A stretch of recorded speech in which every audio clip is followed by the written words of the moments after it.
تخيل إنك بتبرمج أبليكيشن لشركة صرافة. وجيت جمعت 10 قروش على 20 قرش. فجأة الحسابات باظت والكمبيوتر طلع لك ناتج غريب جدا، رقم فيه أصفار كتير وفي آخره 4. المشكلة دي لا غلطة منك ولا غلطة في البرنامج ولا عيب في الكود. دي مشكلة رياضية موجودة في كل أجهزة الكمبيوترات في العالم، من أول موبايلك اللي في إيدك لحد السوبر كمبيوتر بتاع وكالة ناسا بذات نفسها. ليه أذكى اختراع في تاريخ البشرية اللي هو الكمبيوتر مش قادر يجمع رقمين بساط زي دول؟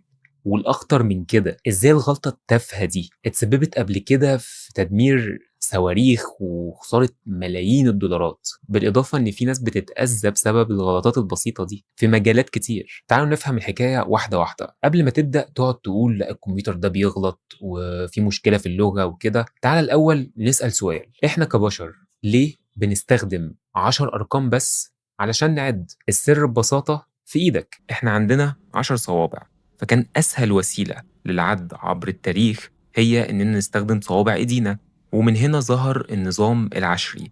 حضارات تانية زي المايا مثلا كانوا بيستخدموا نظام ال20 لأنهم كانوا بيعدوا بصوابع إيديهم ورجليهم. وطبعا مش قادر أتخيل هم كانوا بيحسبوها إزاي في الشتاء الحقيقة، يعني كان يجيلك ترقية لو عندك صوابع زيادة. المهم في النظام العشري إحنا عندنا 10 رموز بس من 0 ل9. لما بنخلصهم بنفتح خانة جديدة على الشمال، والخانة الجديدة دي قيمتها بتتضاعف 10 مرات بناء على مكانها. يعني الخانة الأولى أحاد، التانية عشرات، والتالتة مئات، وهكذا.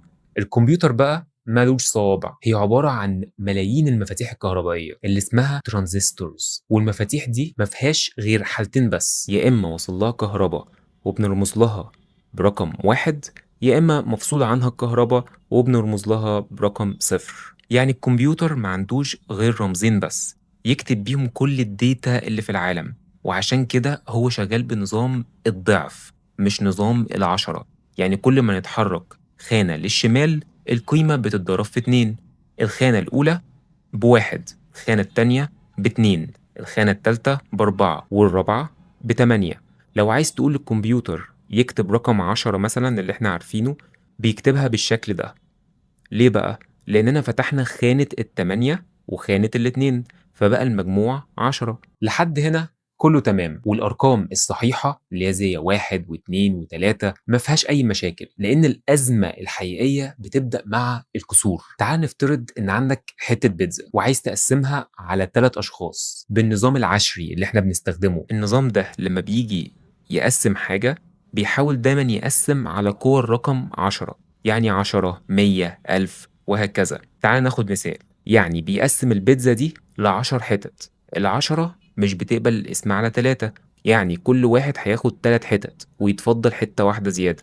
هناخد الحتة دي ونقسمها ل10 حتت أصغر، كل واحد ياخد 3 ويتفضل حتة، وهكذا للأبد. فتطلع النتيجة اللي فيها 0 وفيها تلاتات كتير وملهاش نهاية. إحنا كبشر بنزهق وبنقرر نوقف كتابة، لكن الكمبيوتر ما عندهوش الرفاهية دي. بس هنا لازم نسأل سؤال مهم وهيرد على اللغز ده، هو إحنا ليه دايما بنقسم على 10؟ ليه ما قسمناش مثلا على 3 وخلصنا؟ علشان نجاوب على السؤال ده لازم نفهم لغة الخانات. انت لما بتتحرك خانة واحدة ناحية الشمال الرقم بيتضرب في 10.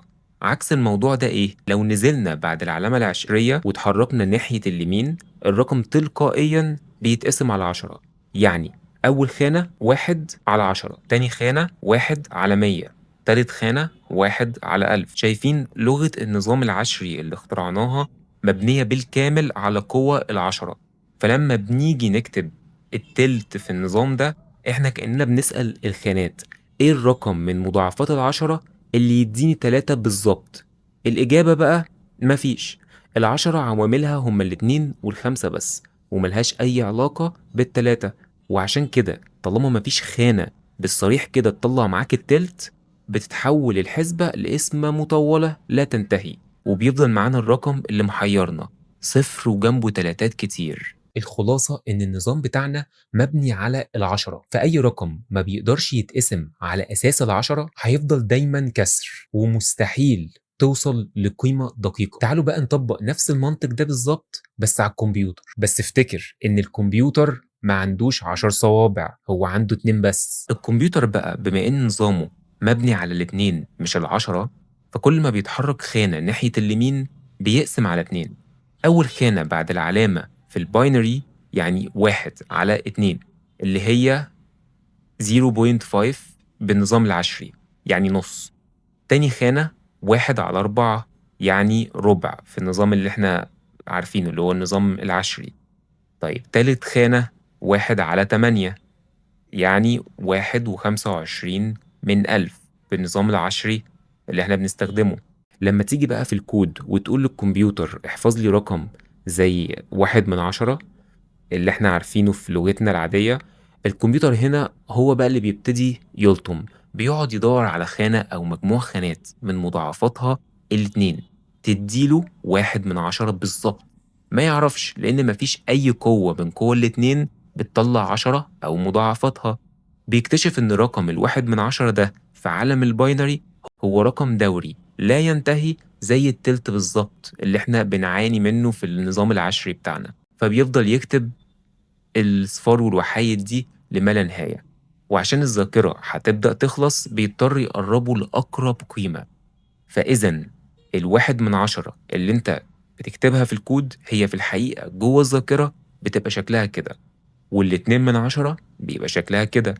لما بنجمع بقى الرقمين اللي هم أصلا محفوظين في الذاكرة بشكل خاطئ، الفرق التافه ده بيقعد يتراكم مع الوقت ويبان في الخانة اللي هي ال17 وتطلع لنا ال4 المشهورة اللي في الآخر دي. هيجي حد يقول لي يا عم كبر مخك، دي الخانة رقم 17 بعد العلامة، يعني جزء من المليار، يعني هتفرق في ايه يعني؟ لا هتفرق، وهتفرق كتير جدا، لان سنة 1991 في حرب الخليج امريكا كانت بتستخدم نظام دفاع جوي بيعتمد على صواريخ الباتريوت. النظام ده كان بيمسح السماء كل جزء من الثانية علشان يلقط الصواريخ المعادية. الكمبيوتر بتاع الصاروخ كان بيحسب الوقت بالثواني وبيضرب الوقت في 1/10 عشان يحوله لأجزاء من الثانية. وبسبب الفلوتينج بوينت ايرور اللي حكينا عنها من شوية كان في نسبة خطأ تافهة جدا في كل ثانية. لكن الصدمة إن النظام ده سابوه شغال 100 ساعة متواصلة ومن غير ما يرستروه ولا النور يقطع. الخطأ التافه ده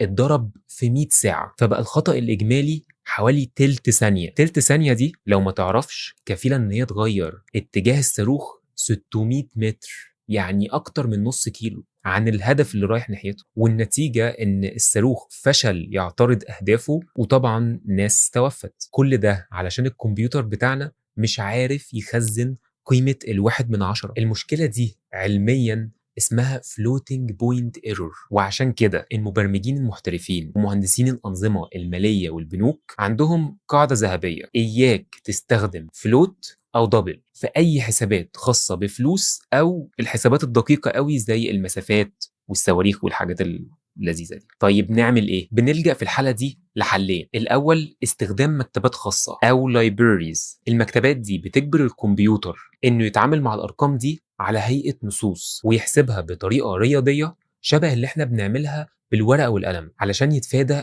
التقريب الغلط. الحل التاني ان انت تحول القيم دي لارقام صحيحة integers. يعني لو الابليكيشن بتاعك بيتعامل بالجنيه وفيه قروش، اضرب كل الارقام دي في 100 واشتغل جوه الكود كله بالقروش، يعني ارقام صحيحة ومش هيبقى فيها كسور. ولما تيجي تعرض الناتج النهائي بقى للمستخدم اقسمه على 100. في النهاية الكمبيوتر جهاز عبقري جدا، بس حتى العباقرة عندهم حدود بتفرضها عليهم قوانين الفيزياء والرياضة. ولحد هنا خلصت حكاية النهاردة، ولكن حكايتنا لسه ما خلصتش، واشوفك في الحكاية اللي جاية على كودكس لاين. سلام.